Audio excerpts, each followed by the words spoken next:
Most of us were taught redemption is a moment, a transaction. You did the thing, signed on the dotted line, and now it's done. Filed away. That's not actually how the text talks about it. Not even close.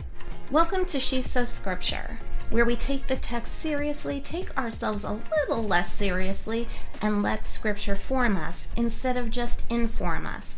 I'm Diane, and I'm glad you're here, so let's get started. Most of us have been taught to think of redemption as the forgiveness of sins. And listen, that's completely true. I'm not going to argue with that one. It's just that it's too small. Scripture presents redemption as something much bigger and much, much slower. So picture this. You think redemption is a moment, a transaction. You did the thing, you said the prayer, you signed on the dotted line, and now it's done, filed away. Next. But that's not exactly how the text talks about it, not even close. So today we're going to walk through what redemption actually is in Scripture, because once you see this pattern, you're going to start seeing it everywhere. Have you ever purchased a new car and you never saw that car on the road before, but once you purchase it, you start seeing it everywhere? Yeah, that's what this is going to be like. And you're going to see it in your own life, especially in your own life. Now, if you want to understand redemption biblically, you have to start in Exodus. There's no shortcut. Exodus is the blueprint. Everything that comes after, and I mean everything, either builds on it or echoes it. So picture Israel. Generations in Egypt, bondage, brick-making, babies in baskets, the whole thing. And when God moves to redeem them, watch what he actually does.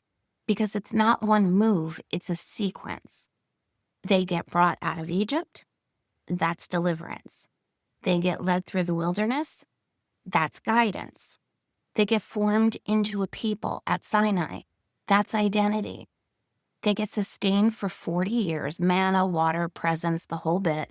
That's provision over time.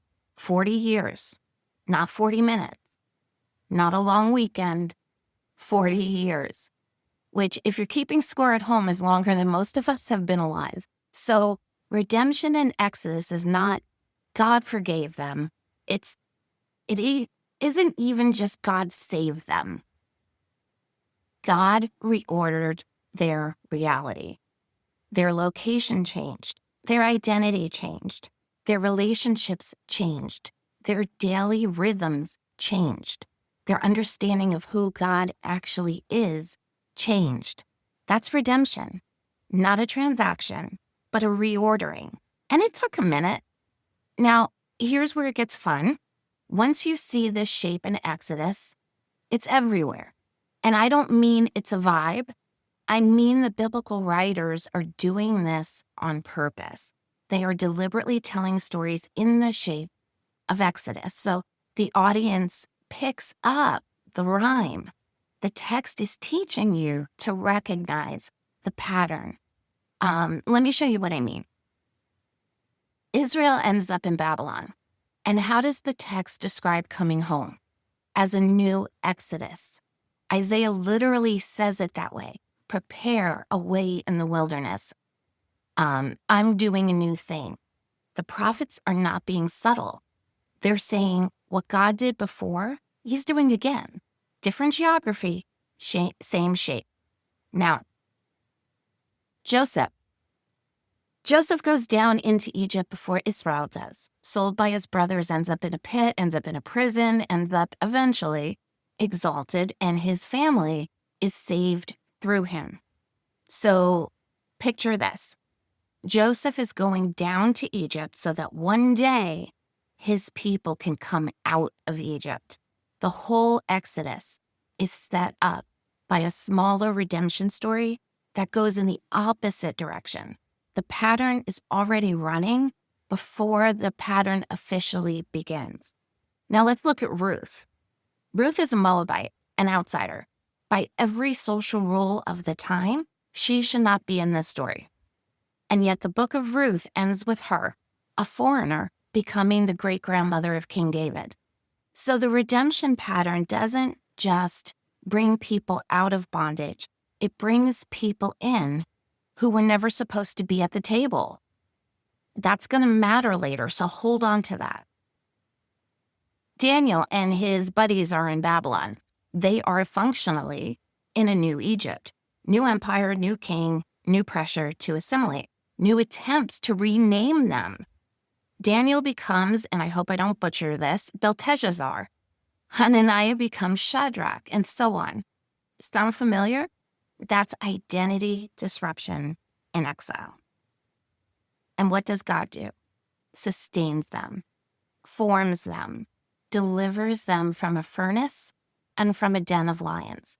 Not all at once, but over years. The same shape, smaller scale. Now let's look at our good friend Jonah. Jonah goes down to Joppa, down into the boat, down into the sea, down into the fish. The Hebrew keeps saying, down, down, down. And then 3 days later, brought out, sent on a mission. 3 days in the belly of something, some say a whale, some say a fish. File that away, because we're going to come back to it. And it's not just national. Look at the personal narratives. David, anointed as a teenager, hunted by Saul for years, finally takes the throne. Years of wilderness. Job loses everything, is sustained, restored, slowly. Naomi leaves Bethlehem full, comes back empty, ends up holding her grandson.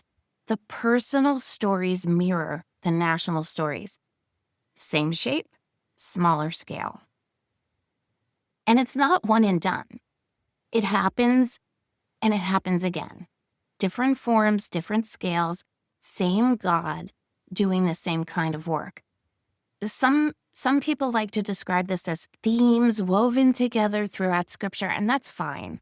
It's pretty language. But I don't want to lead with poetry. I want you to see the typology. I want you to see the pattern first, because once you see it, the beauty of it takes care of itself. You don't have to dress it up. So now we get to Yeshua. And here's what I want you to understand, because a lot of us were taught this wrong, or we were taught it too reduced, too small. Yeshua doesn't interrupt the pattern. He doesn't show up and say, hey, forget all that. We're doing something brand new now. No, that's not what's happening. He fulfills the pattern and he intensifies it. Watch how the gospel writers tell his story. He comes out of Egypt. Matthew literally tells you, out of Egypt, I called my son. He goes through the waters at his baptism. He spends 40 days in the wilderness being tested, and he goes up on a mountain and teaches. Sound familiar? That's not a coincidence. That's the gospel writers grabbing you by the shoulders and saying, pay attention, he's doing Exodus. And remember our friend Jonah, 3 days in the belly of something? Yeshua names that one himself. 3 days, 3 nights, the pattern is showing up on purpose. So, if all you see at the cross is forgiveness of sins, you're seeing something true, but you're seeing only a fraction of what's happening. Yeshua brings forgiveness. Yes, absolutely. But he also brings restoration, healing, reordering, inclusion of people who, by all appearances, weren't supposed to ever be at the table. Transformation from the inside out. The Spirit poured out. An expanded community formed. Not a new one, but an expanded one. A new creation has begun. Look at that list. Brought out, led, formed, sustained, reordered, included. He steps into the pattern, not outside it. He's the fulfillment of Exodus, not the replacement of it. He is the deepest, fullest expression of what God has been doing all along.